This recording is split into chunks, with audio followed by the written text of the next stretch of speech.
2014 में बीजेपी के सत्ता में आने के बाद से उसका एक ही लक्ष्य बन गया है, चुनाव और उसमें किसी भी तरह जीत हासिल करने की कोशिश। विकास, रोजगार, महंगाई जैसे आम जनता से जुड़े मुद्दों की जगह पार्टी ने देश में धार्मिक ध्रुवीकरण तेज करते हुए सत्ता पर निशाना साधा, जिसमें उसे काफी हद तक सफलता भी मिली। देश में बढ़ते ध्रुवीकरण को लेकर जमीयत उलेमा ए हिंद ने भी चिंता जताई है।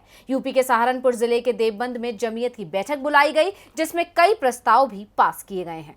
देश में मंदिर मस्जिद को लेकर शहर दर शहर विवाद शुरू हो गए हैं। वाराणसी की ज्ञानवापी मस्जिद, मथुरा की शाही ईदगाह, अलीगढ़ की जामा मस्जिद, कुतुब मीनार के अलावा महाराष्ट्र, कर्नाटक, राजस्थान में भी मस्जिद दरगाहों पर निशाना साधा जा रहा है। तेलंगाना के बीजेपी अध्यक्ष तो सभी मस्जिदों को खुदवाने की बात कर रहे हैं। इन सभी विवादों के बीच देवबंद में जमीयत उलेमा ए हिंद की बैठक हुई, जिसमें इन सभी मुद्दों पर चर्चा हुई। बैठक के बाद बोलते हुए जमीयत के अध्यक्ष मौलाना महमूद मदनी अचानक भावुक हो उठे। मदनी ने कहा, देश में आज हालात मुश्किल में हैं। अखंड भारत की बात तो होती है, लेकिन हालात ऐसे हो गए हैं कि मुसलमानों को अपनी ही बस्ती में चलना तक मुश्किल हो गया है।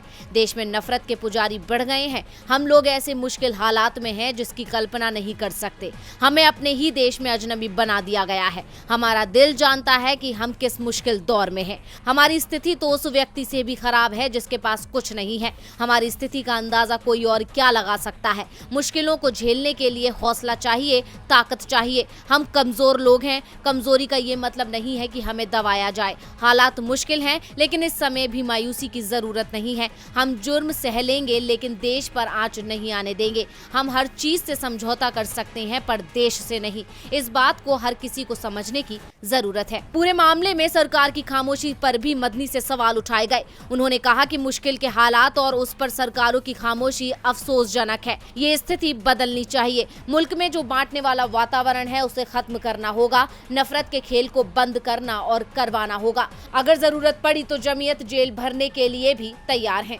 डीवी लाइव की रिपोर्ट।